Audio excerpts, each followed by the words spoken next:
Welcome back to your afternoon drive. This guy joins us every Friday, even outside the school calendar. But we're inside the school calendar right now as far as your academic athletic schedule. UConn is off and running in several sports. Football is right around the corner, and we have our man from the UConn Sports Network, Adam Giardino.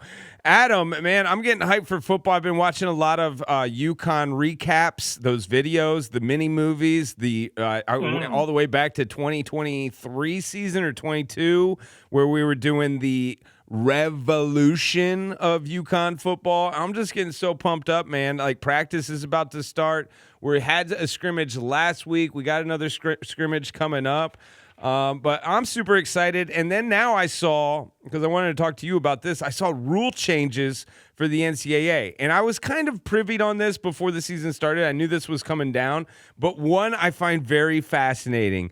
Faking injury rule. Apparently this year, if you try to fake an injury while the other team is trying to run a play, it is going to be either a loss of timeout, or if you're out of timeouts, it is going to be a 5-yard penalty. There's some overtime stipulations as well.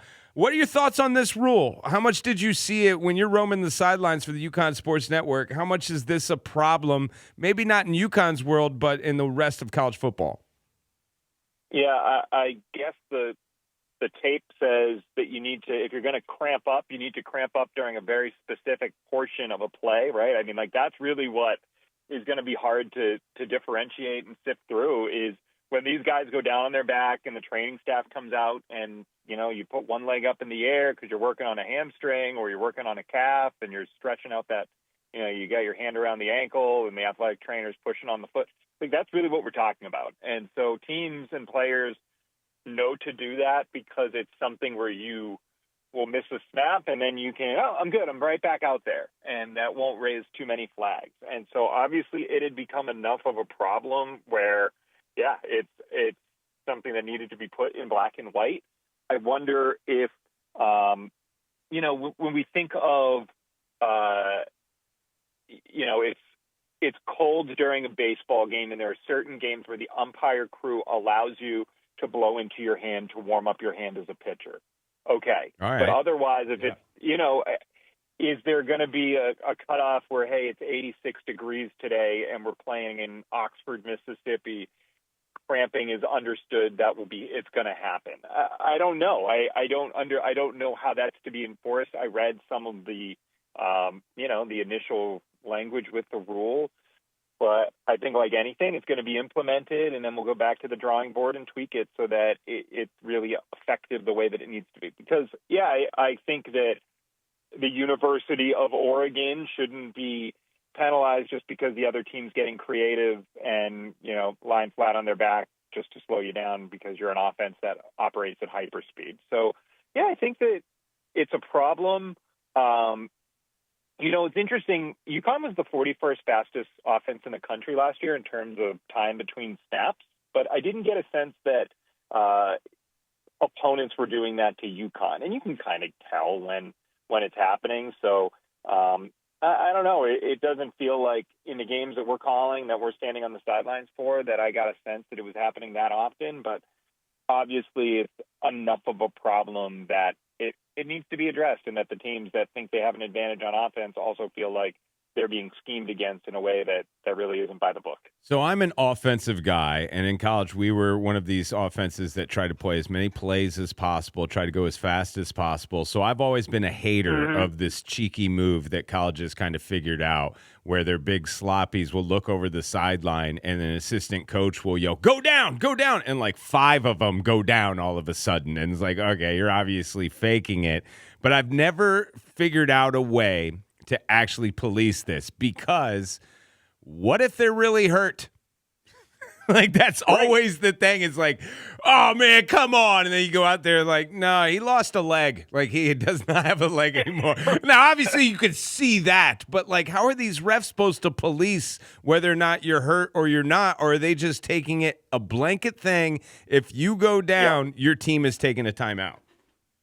Yeah, that's my understanding, right, is that based on the language of that rule, that it's going to be a blanket thing and that there is no gray area. And that's why I wonder if the gray area can be applied before the game. If the officials get together and say, hey, wink, wink, we know what could happen here today, but we also understand that there is going to be cramping. I that's all I can think of. And then maybe they're able to work it at their discretion from there, basically saying, hey, well, let some of these slide, but if we do feel like it's getting excessive, we're allowed to, make a judgment call here. But based on the way this rule is written, it doesn't feel like it's a judgment call, which is good for the official standpoint, that they don't want to be, put in a situation where it is a judgment call in the last drive of a game. And nothing's happened so far. A guy goes down. You have a rule to back you up and shrug your shoulders and say, hey, this is just the way it's going to be because this is the way the rule is written. So, sorry, but our hands are tied. We had to call this rule because of it. All my athletic department friends over the years have taught me this phrase: unintended consequences. The unintended consequences of new rules in the NCAA. And typically they were talking about NIL and they were talking about transfer portal stuff. But in this world of unintended consequences, I can just see, Adam, like an offensive lineman literally, or a defensive lineman, or either, it doesn't really matter, have a legit cramp right in the middle of the hashes. And then that dude has to barrel roll himself off the field on the sidelines to save a timeout or a 5-yard penalty. I think we're going to see some of that. I do too. Absolutely. But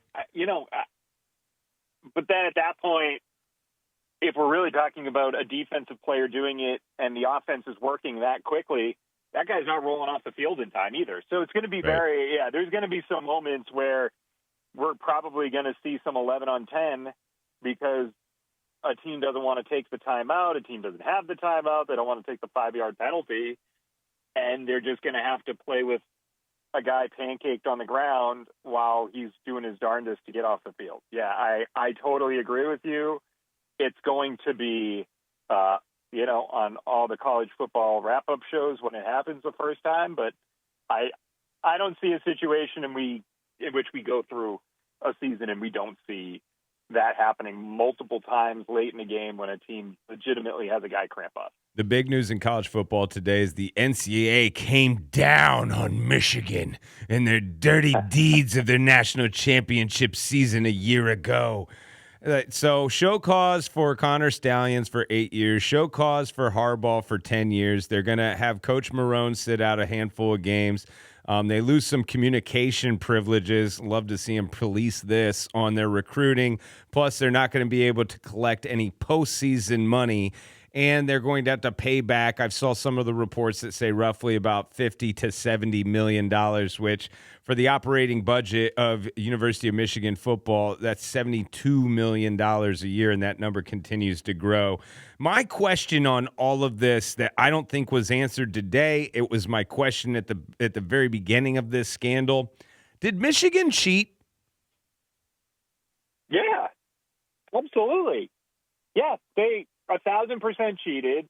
It's crazy, though, did you look up what the definition of show cause is? I did. I had to just look. Okay. I had to look it up because I was like, we hear the phrase, and I was like, what is it? I asked Kurt. Basically, yeah.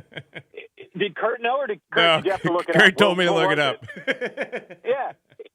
So basically, it's if Jim Harbaugh were to get hired anywhere else in college football, they would have to, the team hiring them, say he goes to Texas in 6 years, Texas would need to formulate a plan for those 4 years to show why they deserve to hire Jim Harbaugh, how they would monitor his activities, which, by the way, his 10-year show cause penalty is on top of an existing 4-year show cause penalty for different infractions revolving in recruiting. Right. So, bottom line is Jim Harbaugh is probably never coaching in college football again, but he's not worried about it. He's got NFL money rolling in. It's the other guys who obviously did something that they knew was wrong and illegal and shouldn't have been doing it. But I don't know. It's like any,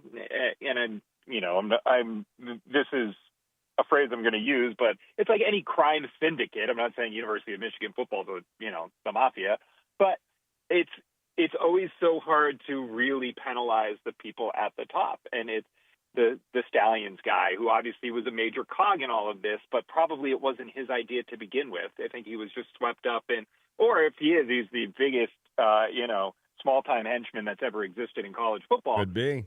It's a shame that it's the people like him, Denard Robinson got 3 years show cause. Again, like, they were involved in something that was totally detrimental to the integrity of college football. But a 3-year show cause for a guy like a Denard Robinson means that he might never coach in college football again. And, 3 years from now, people will have moved on. He's got red mark on his name. I'm not saying I'm wholly sympathetic to somebody involved with this whole scheme that unfolded, but it just, end of the day, Jim Harbaugh can't coach in the NCAA scot-free for 14 years and is making money hand over fist in the NFL based on all the success he had while feeding and leaving these people behind. And they'll never, the NCAA that is, they have never, and I don't think they'll start now that they may see the end of their rainbow, but the NCAA has never vacated a national championship. It's never happened. And I know this from North Carolina and the AFAM scandal of 05-09, those national championship teams. And again, just in that same case, it was a slap on the wrist, and the NCAA just wants to do something and then run away and have you forget about it, and it'll be business as usual for them. The other thing that's like a big picture topic that I've been getting from my friends in North Carolina is the potential ACC Big East merger, fighting the likes of the Big Ten and the SEC. Some schools that I know of that are the smaller ACC schools, the Wake Forest of the world, and even the schools that are up here, Boston College, Syracuse, a lot of them are wanting something to latch on to, a merger of sorts to fight the Big Ten and the SEC as far as mind share in NCAA college athletics, not just basketball, but for everything. But basketball-wise, I think a lot has to do with how many teams made that tournament last year in the SEC. But your thoughts? This is just talk right now. Rick Pitino floated it out there. I'm hearing a lot of my friends from the Triangle in North Carolina talk about it, a potential ACC Big East merger. Maybe for just men's basketball, but even beyond that, what are your thoughts on that possibly happening? I think that it makes sense in a lot of ways. I don't know if it all starts to happen before we see the Clemsons and Florida States get out. I think that ACC is trying to be proactive to keep those schools around before some stuff really starts to move that puts them at a disadvantage. I think they're trying to be proactive for the first time in a while. And so, while they still have some brand names to bring in, that they can engage a different part of the country. But at the end of the day, if you're talking the Big East and the ACC basketball only, I mean, we're talking a 25-team conference. Like, I don't know what to make of that. So it's hard to really have a reaction, but in terms of that rumor, it's funny for me. Like, I still think UConn solves its financial difficulties most. And granted, they've done a great job with the Big East renegotiating media rights deals and getting a whole lot more on board with Peacock and TNT and the CSPN Plus streaming deal.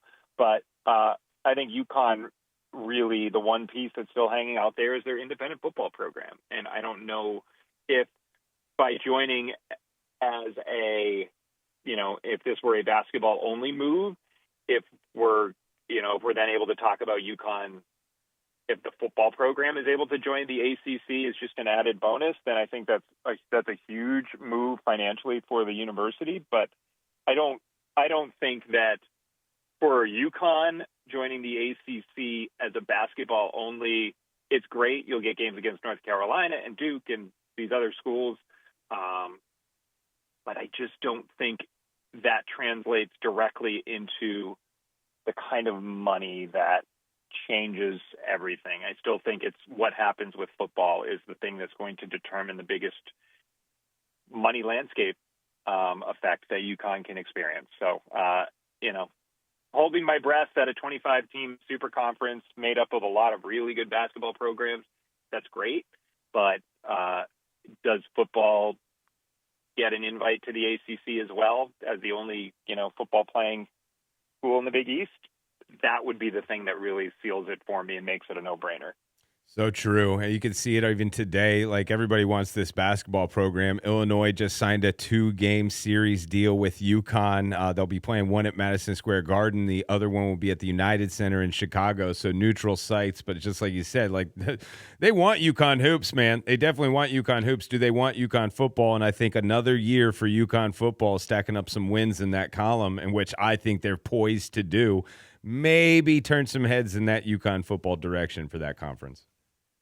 Yeah, I was around campus today before we're talking here, and I was around the soccer programs, but just people in administration were at these practices and just chatting them up. And, obviously everyone's optimistic coming off of a 9-win season, an 8-4 regular season. And I think the way the schedule plays out that, 8-4 is a great year, and it was a great year last year for UConn. I think 8-4 is an expectation for the team this year, simply based on the schedule. It's an easier schedule. Winning 2/3 of your game in a college football year is a great year, but you return so much. And I know we've talked about it, and we're 15 days away now from kickoff, which is great. 2 weeks from tomorrow, but it really feels like it's 8-4 plus a bowl game really feels like not a stretch for what this team's capable of. UConn Sports Network, Adam Giardino, as you said, you're on campus talking some soccer. I know they're in action today, men's and, well, not today, this weekend. We got field hockey going on. I saw 2 of my friends from the volleyball team go pro. I didn't even know this was a thing. Taylor Pinnell, Jazz Davis. I talked to Taylor after her last season, and she's a comm major, so, we're chopping it up communications-wise. I'm like, well, what's your plans after volleyball here at UConn? She's like, I'm going to go pro. Pro? I didn't even know such thing existed. So they're both playing overseas? Like this? How long has this been going on? I mean, for UConn, it's new to have players going pro, but that's the type of talent that UConn is starting to generate. I mean, this is the volleyball center. Ben, I know you love volleyball. Yeah, we need a name for that place. That place needs like its own kind. I was thinking Slam City. That's what I came up with so far. Spike House. But you gotta come with some spikes and some slams in order to get that moniker. Right. But you didn't go there last year. No, I have yet to be in there. Okay. Right. All right. Honestly, it's oddly enough me too. So we got to figure out. You and I got to go over there one of these days. Definitely. And check out some volleyball. And it's a gorgeous facility. I've been in it, just haven't seen it on game day. Gorgeous facility. It absolutely puts UConn in a position in volleyball to be that third team in the totem pole, with Creighton and Marquette being the torchbearers, just because those Midwest schools seem to be so often, and they are perennial NCAA tournament contenders. This is another step forward for volleyball and player development, athlete development, and just the other programs that you're describing. Soccer. I mean, Margaret Rodriguez for the women's program, she's got a good team on her hands. She's super excited about what they've got going on. The biggest question mark for both these teams is going to be goaltending for men's and women's soccer. And it's 2 teams that had outstanding goalie play last year. The men's team was top 5 of the country in goals against average. The women's team 2 years ago was similar in terms of goals allowed. So I'm excited to see what these soccer programs can bring. The soccer opener is on Sunday against Stony Brook. And the men have an exhibition game tomorrow against Boston College. They open their regular season on the road, but the men's soccer team, the home opener is a week from Sunday against UMass, who is the number 8 team in the country. So it's expected to be a sellout. It's a massive game, and I think UConn's got a real chance to take down a top 10 opponent in the opening weekend. Something just tells me that UMass is coming in off an Elite Eight appearance a year ago, and UConn's going to be ready for the fight. It's getting fired up, man. That's going to be a big affair there. The Boston College UConn men's soccer exhibition. That's this Saturday. Yeah. Field hockey's going up to Syracuse for an exhibition. Volleyball is about ready to really get started. Football, as Giardino said, 15, 16 days away. Right now in the studio, Adam Giardino, we've been watching a whole host of Little League World Series. I love the international stuff, man. I love seeing the different styles of play. And our Fairfield National kids, they're playing tonight against Hawaii. Yeah. The first dibs question of the day today is, do you have any like Little League memories that jump in your mind as soon as you start thinking about that? All right. So I played baseball into high school. Who was your Little my dad League was team? What was your team name? We were, so in Little League, I was the Cardinal. So in our town, we had actual Major League Baseball licensing, if that makes sense. Wow. So we weren't like Snooty the town. Joe Corner stores. Wow. Yeah. We weren't like the Joe Corner store, whatever, cigarette rollers. That would be an awesome team. The Joe Corner Store Cigarette Rollers. I want on that team. All right, so you're the Cardinals. Okay. Yeah, we were the Cardinals, and then later on I was the Mets, and then the Astros, and yeah, we were. So in Little League, I got a couple. One, my dad was my coach, so he was my coach growing up. He was an outstanding.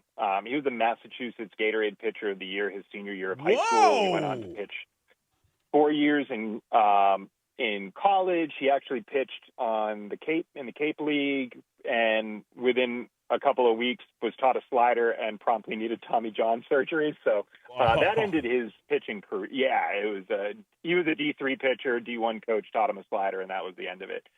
So he was my coach growing up. So those are always fond memories. Disappointing my father as not being a good enough baseball player. But beyond that, what a great memory. Yeah. There was one game. There was a kid, and every town, every league's got this kid. You know, you're playing 5th grade, 6th grade Little League, and there's a kid in the league that has a full beard. Yep. He's got the rec specs. He's 6 feet tall, and it's just the scariest. His name was Frankie Brunetta. I was scared out of my mind to get in the batter's box against him, and we had to face him, and it was a Sunday, and the game got rained out.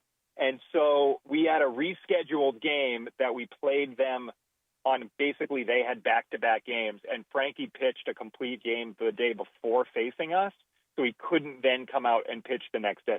So my biggest memory was not having to face the guy with a full beard and rec spec. Wow. I will always remember being saying, thank God, because I had to pitch against him that day, and that was scary enough from like 12 feet away having to throw against this guy. Wow. Who was just holding a bat that looked like a toothpick in his hand. So that's my memory, and almost had a home run. We had plywood fences at our Little League field, and hit a line drive the other way. It broke off a piece of the top of the wall, but the ball stayed in the ballpark. Wow. So, never hit a home run in Little League, but came mighty close. Shout out Frankie Brunetta, wherever you are, man. Oh, my God. That's great. Well, where are you this weekend? You got any sports assignments this weekend, and where in the world is Adam Giardino? You know, I'm going to be hanging out at the exhibition game, taking in the men's soccer action. And then on Sunday, it's the opener, 7 o'clock, women's soccer against Stony Brook. So we'll have that for you on UConn Plus. So stream that Sunday night. Stony Brook already lost last night. They opened the season 4-2 loss to UMass Lowell. So UConn's hoping to send them to 2 straight losses to begin the season. Adam Giardino, UConn Sports Network. Thank you for the time, as always, on a Friday, my friend. Talk to you next week.